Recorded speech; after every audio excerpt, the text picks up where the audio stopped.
Funding for Art Loft was made possible by In the Florida Keys and Key West, every night is a spectacular show. And every day is another masterpiece. Hi, this is Doris Bravo, and from Sweat Records in Little Haiti, this is Art Loft's The Curator's Collection.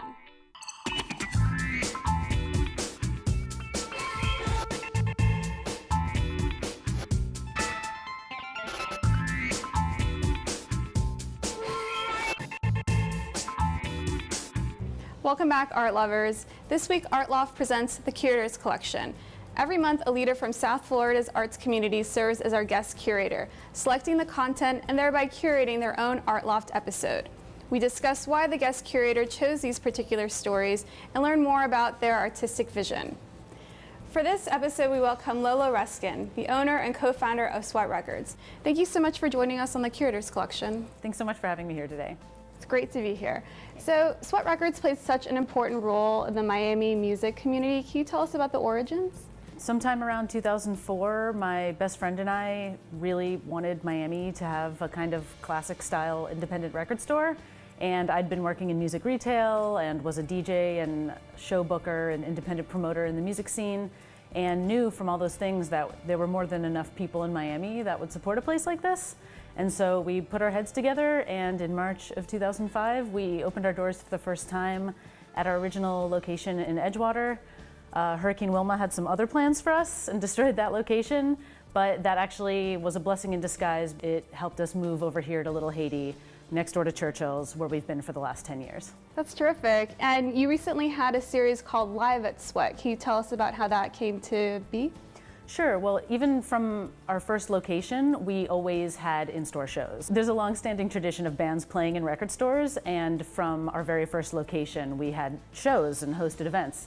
And as we moved, we built a bigger stage and hosted, sometimes hundreds of shows a year, depending on what was going on. In 2012, we applied for a Night Arts Challenge grant to really amp up our in-store shows. And that's how Live at Sweat happened. And thanks to them, we were able to fully revamp our stage area. We got, as you can see, our signature color is purple, and we were able to we have like professional purple velvet stage curtains, a really sturdy stage, a really great sound system, professional lighting, and cameras to be able to document what happens here. And so that was the origin of Live at Sweat, and since then we've had probably somewhere close to 20 shows in the series of almost all local acts.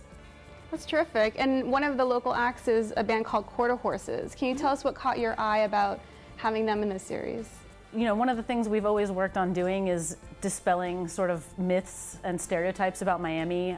When you travel, a lot of people think just Miami is only Latin music and rap and trance, and that's not really the case. And as you'll see in these clips, there's all kinds of music being made down here, and we just really liked the dark but beautiful sort of sound that they were creating. And it's nice to have, even in a place that's known for sunshine, some bands that really enjoy the darker side of things. I noticed that on their profile that they really have some eclectic ways of describing themselves. I think one of the terms was gospel noir. Is that something you can elaborate on? Sure. I mean, their sound is definitely very inspired, but even though that there's a spiritual element of it, it's still very influenced by a lot of classic sort of dark music like Joy Division and things like that. So it's a cool kind of mixture of two styles you wouldn't normally expect to sort of go well together. Now we have Quarter Horses.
Welcome back to the Curators Collection with Lola Ruskin. Up next, we have a haunting performance by the band Dracula. In 2011, the Miami New Times named him the best acoustic performer. Singing in English and Spanish and pulling from various cultures, they create a gothic folk fusion of sounds. Can you tell us about how they became involved in the series? Sure. They're friends of friends, and I'd caught them at different shows here and there. They don't really play out a ton, but every time I've seen them, they've absolutely captivated their audience, and they have such a sort of otherworldly, darkly romantic sort of vibe to them. And again, something you would never really expect to come from Miami, but it's so perfect. They sing in several different languages. They gather songs from different cultures' folkloric traditions. And to me, it's something really special. And their music, you know, makes my arm hairs stand up, and I think they're wonderful. And their set was really beautiful too, because it had this really nice like red tinge. There was something really kind of romantic about it. What was the audience response like at that performance? The audience response to Dracula is always great, and they, you know, we kind of, with our fancy new lighting, we let the bands pick the color they want, and they chose red, and the red really looked great on their set. They brought in a lot of set pieces of flowers and candles, and it really did a great job of setting the scene and really bringing people to, like, you know, a kind of quiet place to like observe what they were going to do. So they're really great, and the fact that they like kind of put a little extra effort into their production, you know, I only hope that they make more music and continue to play out more. Again, our mission is really to expose people to what's being made in their backyard, because there will be, a lot of people have been really surprised, you know, especially with a group like Dracula, who, you know, by their own tagline are Gothic troubadours, not really something you'd think of in Miami. When you see them live, you stop and pay attention. So that was really our goal, to really make people fans of bands that are local to them, that they are able to see more often without buying, you know, a $30, $40, $50 ticket at a venue. Thanks, Lolo. Now we have Dracula.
Estarás tú velando como las 10 vírgenes.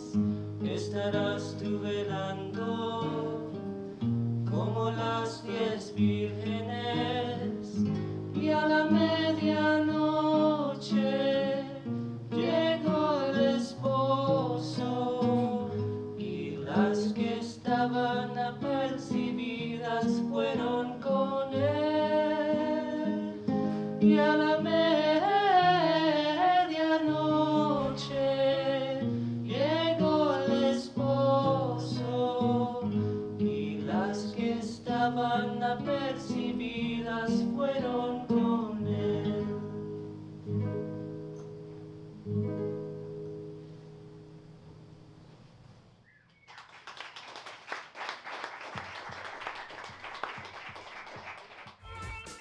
Thanks for tuning in to the Curators Collection with Lola Ruskin.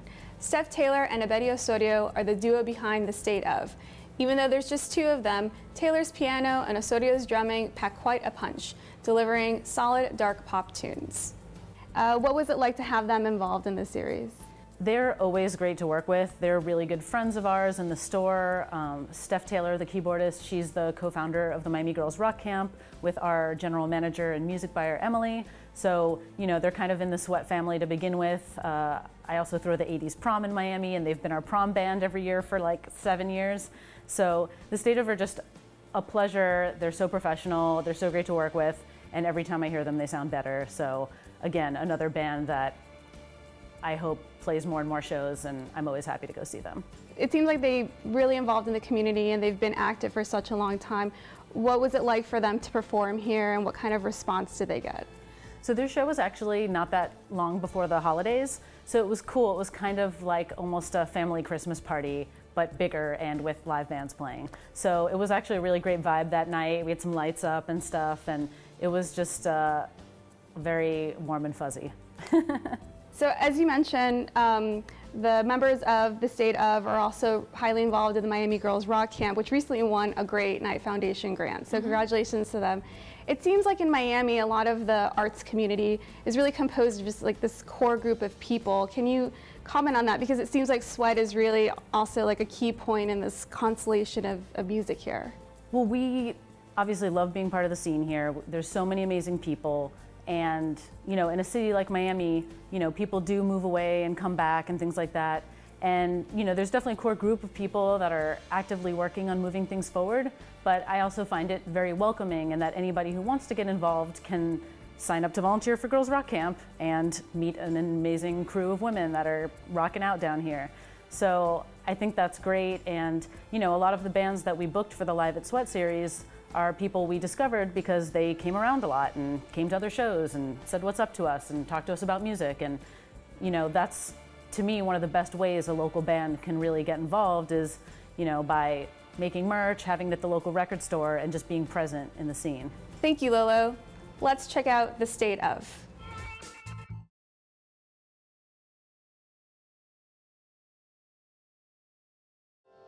We do what we feel. As long as you feel what you do. We do that too. Okay. Okay.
Welcome back to the Curators Collection with Lola Reskin. Baby Bear Lo-Fi, J. Edward Crisp's solo act is not what typically comes to mind when you think of a Miami sound. Nevertheless, his folk blues stylings, rooted in the banjo, guitar, and jaw harp, are utterly refreshing. Can you tell us about how he came across your radar? Jerry, again, is a customer and friend of the shop. He does a lot of shows next door at Churchill's, and we love his style, and again, something you would not really expect from Miami, banjo and jaw harp-oriented folk music. And that's part of why we love it, and he's great at it, and he's got a cool crew down here that throws different folk nights with different themes, and it's great to see that have some momentum, and we're happy to support that however we can. And do you find that there's a real interest in that kind of music down here? Because as you were saying earlier, you want to show that Miami has an eclectic taste, but banjo music is really, it's not fairly eclectic. Yeah. So in 2016, how have you found that, for example, during his performance, how people reacted to that music? Well, I think people down here have a respect for artistry and are curious. And to me, those are two of the greatest qualities. And so when we do book something that's a little, left field, perhaps, not what you'd typically think of if you're coming to see a live in-store show, maybe you're thinking guitars and a normal band. Instead, there's like one guy with braided pigtails playing banjo, like a baby Willie Nelson or something. It's a nice surprise, and we love sort of surprising our audiences like that. And he's just so talented that, when people see him play, they stop and listen. Thanks, Lolo. Let's give a listen now to Baby Bear Lo-Fi.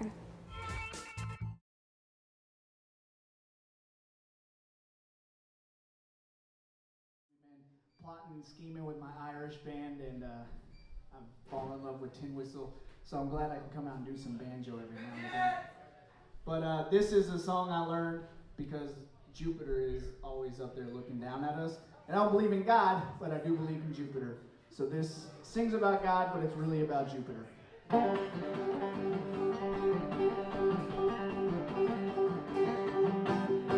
he didn't live to be 365 when the Lord came and took him back alive.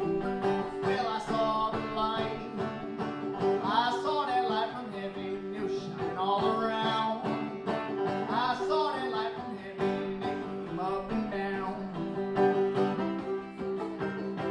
It's all right.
Thanks for joining us on Art Loft's The Curators Collection. And a special thanks goes to our guest curator, Lolo Reskin. Thanks so much for joining us, Lolo. Thanks for having me. It was great. It's been great being here. Is there anything that our viewers should be on the lookout for from Sweat Records? Sure. We always have upcoming events and shows happening, so people can check our website, Sweat Records Miami, for that. And if they'd like to see more clips from the bands featured in the Live at Sweat series, they can go to liveatsweat.com. Additionally, every band that you see has a presence on Facebook, so please look up these local bands, follow them, and be a fan. That's fantastic. We'll be sure to check it out. Let Art Loft inspire your creativity every day. To watch past episodes, visit wpbt2.org/artloft. You can also link to WPBT2 on the PBS app. Get social with us on Facebook, Twitter, and Instagram at ArtLoftSFL. For Art Loft, I'm Doris Bravo. See you soon.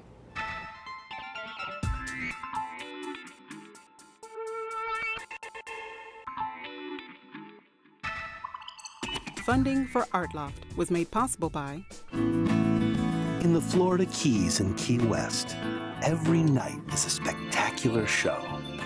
And every day is another masterpiece.